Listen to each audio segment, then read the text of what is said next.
इस जन्म में आपको दाम्पत्य का सुख प्राप्त नहीं है। फलतः आपकी अगर शादी होती है या हो गई है या दूसरी तीसरी चौथी जिस भी शादी की हम बात कर रहे हैं वो नहीं चलने वाली है।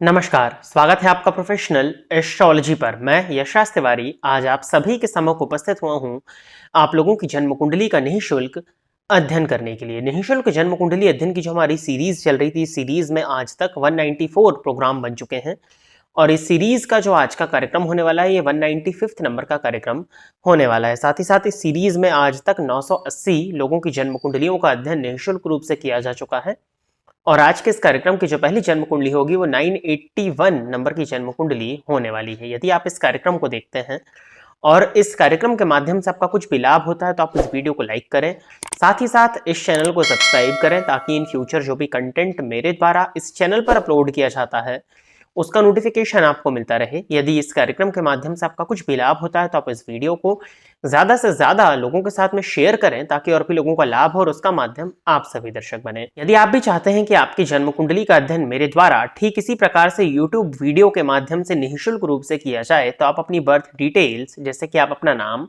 अपने जन्म की तिथि, अपने जन्म का समय और अपने जन्म का स्थान, ये चारों ही चीजें किसी भी एक स्पेसिफिक प्रश्न के साथ में इसी वीडियो के कमेंट सेक्शन में दे दीजिए। आपकी डिटेल्स को देने के 1 से 1.5 महीने के बाद में आपकी जन्म कुंडली का अध्ययन मेरे द्वारा ठीक इसी प्रकार से YouTube पर वीडियो बना करके निःशुल्क रूप से किया जाएगा। यदि आप जानना चाहते हैं कि आपका वर्ष 2025 कैसा जाने वाला है, साथ ही साथ आपका मासिक राशिफल किस फल को लेकर के आ रहा है, तो इस वीडियो के डिस्क्रिप्शन बॉक्स में शुरुआत में ही आपको 2 प्लेलिस्ट का लिंक देखने में मिलेगा। उन दोनों ही प्लेलिस्ट को बारी बारी करके आप चेक कर लीजिएगा। उन दोनों ही प्लेलिस्ट के माध्यम से आप जान सकते हैं प्रत्येक लग्न एवं प्रत्येक राशि के जातकों के लिए हमारे इस चैनल पर उनके पूरे वर्ष और उनके पूरे मंथ का हाल तैयार किया गया है, जिसको देख करके आप अपने इस वर्ष को प्लान कर सकते हैं। साथ ही साथ क्या उपाय आपको करना चाहिए, जिन उपायों को करके आप अपने इस वर्ष को और अपने जीवन को और श्रेष्ठ बना सकें, इस विषय में भी चर्चा उन वीडियोज के अंत में की जा चुकी है। तो इस कार्यक्रम को देखने के बाद में अवश्य ही उन दोनों ही प्लेलिस्ट को चेक कर लीजिएगा। अब हम बिना विलंब किए अपने आज के इस कार्यक्रम की शुरुआत करते हैं और आज के इस कार्यक्रम की जो पहली जन्म कुंडली है ये शिवी कश्यप के नाम से आईडी है और पूजा कश्यप की जन्म कुंडली है। तो पूजा जी आप तैयार रहें, आपकी जन्म कुंडली मैं ले रहा हूं। डेट ऑफ बर्थ इन्होंने बताया है 14 अप्रैल 1995। जन्म का समय दिया हुआ है, इनको श्योरिटी नहीं है, 5:30 से 6:30 इन्होंने लिखा हुआ है शाम के, तो हम इसको शाम के 6 बजे का ही ले लेते हैं। लेकिन आप लोग एक्यूरेट डिटेल्स दिया करें क्योंकि इससे नवमांश आपका एक्यूरेट नहीं बन सकेगा। और शनिवार के दिन का जन्म ये बोल रही हैं, बट 14 अप्रैल 1995 को शुक्रवार था, शनिवार नहीं था। और डिस्ट्रिक्ट जो जन्म स्थान इन्होंने दिया है वो है मैनपुरी, यूपी।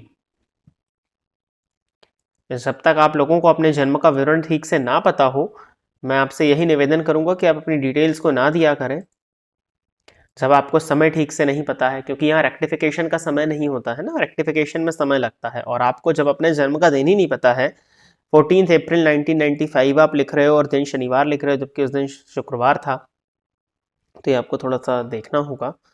और ये इनकी जन्म कुंडली तो बनती है कन्या लग्न एवं कन्या राशि की जन्म कुंडली है। उन्होंने अपने पेरेंट्स का नाम लिखा है और उन्होंने लिखा है कि सर मेरी लाइफ कैसी रहेगी, मैं अभी सिंगल हूँ, मुझे मेरी गवर्नमेंट जॉब के बारे में जानना है। 1995 का आपका बर्थ है और गुरु की ही महादशा आपको प्रारंभ हो गई है। अब सबसे बड़ी समस्या क्या है आपकी कुंडली में कि सप्तम भाव के स्वामी ही गुरु बनते हैं और उन्हीं की महादशा है, वो जाकर के वृश्चिक राशि में बैठ करके अपने ही घर को देख रहे हैं।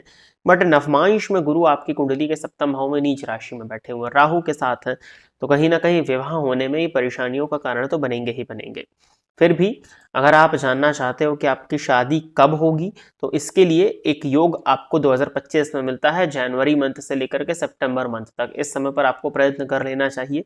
अगर इस समय आपका विवाह नहीं होता है तो फिर आपकी कुंडली पर बैठ करके चर्चा होगी और इस पर कुछ जो स्पेशल उपाय होते हैं उन उपायों को करा के फिर आपका विवाह कराया जा सकेगा। अभी तो आपके लिए 17 जनवरी से लेकर के 1 सितंबर तक शादी के जो योग बनते हैं, इसमें आपको विवाह का प्रयास कर लेना चाहिए। आपके जन्म स्थान से नॉर्थ ईस्ट या फिर ईस्ट, इन 2 दिशाओं से शादी का रिश्ता आने की पॉसिबिलिटीज बनती हैं।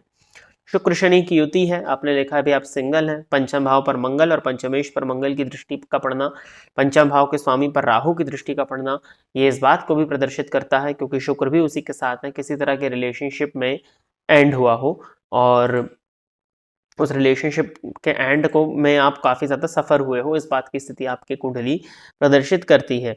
और रही बात विवाह के लिए, तो मैंने आपको बताया 25 में प्रयास कर लेना चाहिए। दिशाएं भी मैंने आपको बता दी। अगर हम गवर्नमेंट सेक्टर में आपके लिए बात करते हैं तो बिल्कुल आपकी कुंडली में 0 अंश पर सूर्य है, लेकिन उसके बाद भी आपकी कुंडली में सरकारी नौकरी के योग बनते हैं और आपको सरकारी नौकरी के लिए जी तोड़ प्रयास करना चाहिए। आपकी कुंडली में गवर्नमेंट जॉब के योग मुझे दिख रहे हैं और अगर आप मेहनत कर लेते हो, कन्या राशि पर अभी कोई बुरा वक्त भी नहीं चल रहा है, केतु की बस उपस्थिति है आपकी राशि पे, वो भी चेंज हो जाएगी अभी। ओवरऑल हर तरह से समय आपके लिए बिल्कुल परफेक्ट चल रहा है। अगर आप एफर्ट्स कर लेते हो, अगर आप मेहनत कर लेते हो, आपका सूर्य थोड़ा पीड़ित है, सूर्य के लिए मैं आपको उपाय बता देता हूँ। तो इस कुंडली में गवर्नमेंट जॉब के योग बनते हैं सूर्य के पीड़ित होने के बाद भी। नित्य सूर्याष्टकम का पाठ करिए, रविवार के दिन आदित्य हृदय स्तोत्र का पाठ करिए, रविवार के दिन नमक का त्याग करिए और नित्य सूर्य को जल प्रदान करिए। इन 4 उपायों को करना आपके लिए फेवरेबल होगा और मुझे लगता है कि जिन चीज़ों को मैंने आपसे कहा है करने को, यदि आप उनको करते हैं तो गवर्नमेंट जॉब आपको दिलाई जा सकती है। अगली जन्म कुंडली जो है यह है माया बाबर। माया तो ठीक है, बाबर जन्म की तिथि जो इन्होंने दी है 7 जनवरी 1980 और जन्म का समय दिया है सुबह के 10:15 और बर्थ प्लेस है मुंबई।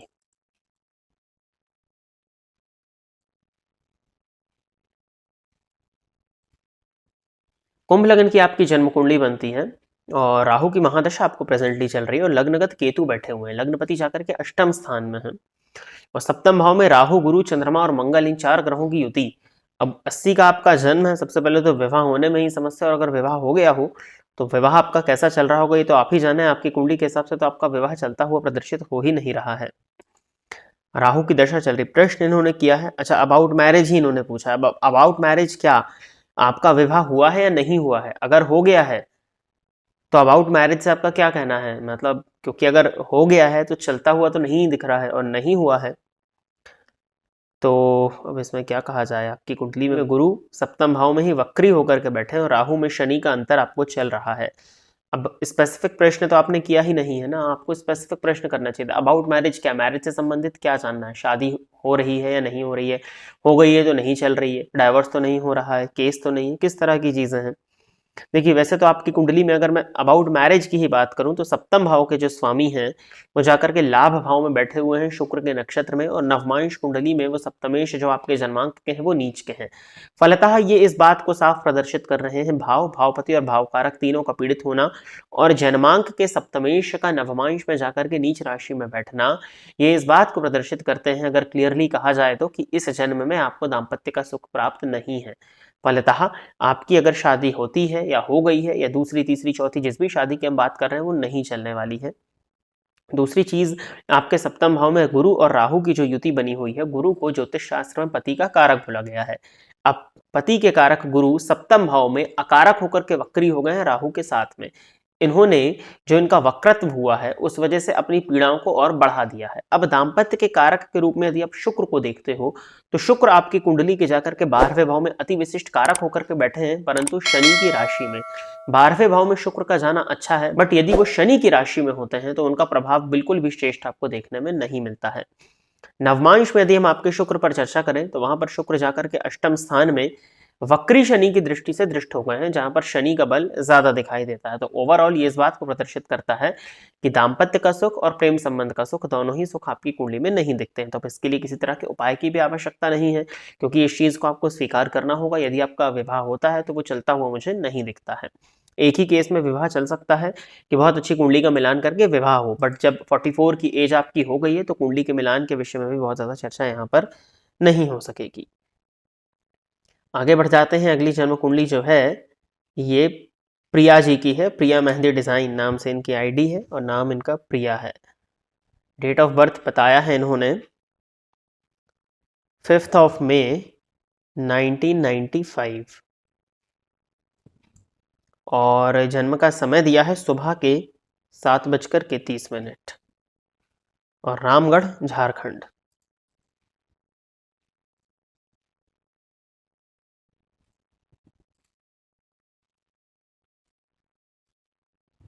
वृषभ लग्न की आपकी जन्म कुंडली है और शनि की महादशा आपको प्रेजेंटली चल रही है। राशि आपकी मिथुन बनती है। शनि में चंद्रमा का अंतर आपको प्रेजेंटली चल रहा है। फलतः मानसिक अशांति हो रही होगी कुछ हद तक।